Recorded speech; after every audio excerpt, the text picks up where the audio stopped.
Welcome back to Reviews on the Run. A few years have elapsed since the original Darksiders came out. Didn't exactly turn the world upside down, but it has enjoyed a cult following. Joe Madureira and his team are back for the much-anticipated sequel. Victor Lucas, weigh in with your thoughts. This is a ton of fun, and man, did we need this in the video game industry. What a jolt.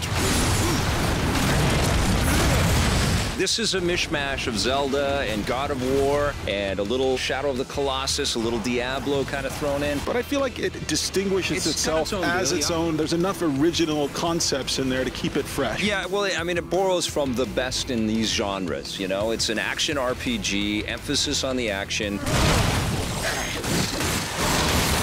Now, the structure of the game is terrific as well. It's very Zelda-esque, where you've got all of these different temples and old ruins and things that you have to go back into. That's exactly what this is. It's like a heavy metal version of Zelda. Yep, with God of War combat, you know, and Diablo-style collecting. And then you've got some Shadow of the Colossus-style fighting of giant enemy bosses, which is terrific. I took down some big guys in this game, let me tell you. All great.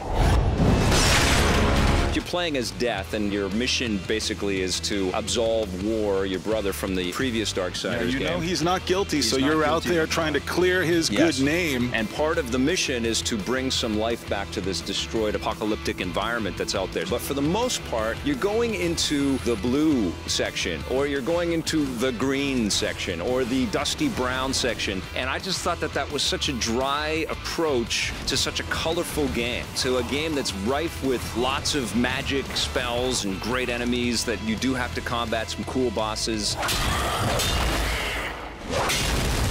My favorite move in the game, I don't know if this was your favorite, but it's when Death can actually raise coffins from the ground. Love it. Ghouls come out. The ghouls just come out and start kicking everything's ass all around me. Once I got to be really powerful, I just basically let the ghouls do the work, and I'd come in and mop up any mess afterward.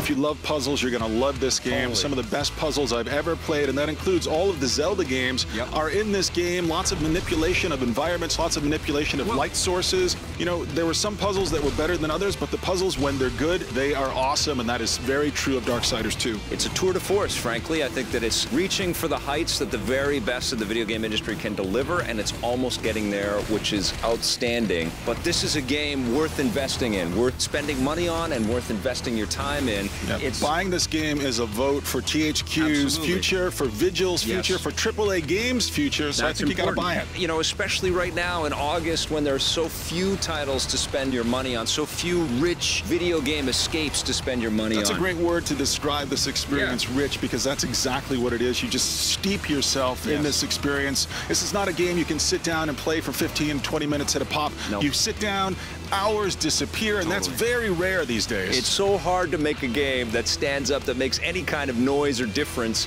compared to these classics, compared to these masterpieces that we're talking about. And this almost does, again. So that's 2 for 2 that Vigil has accomplished here. And these guys, we've got to put them on our shoulder and regale them as heroes. It's amazing what these guys are doing. This is a terrific game. I really, really enjoyed it. And, you know, you absolutely have to invest in this sucker. What are you going to give Darksiders 2? Gets a 9 out of 10. Gets an 8.5 from me.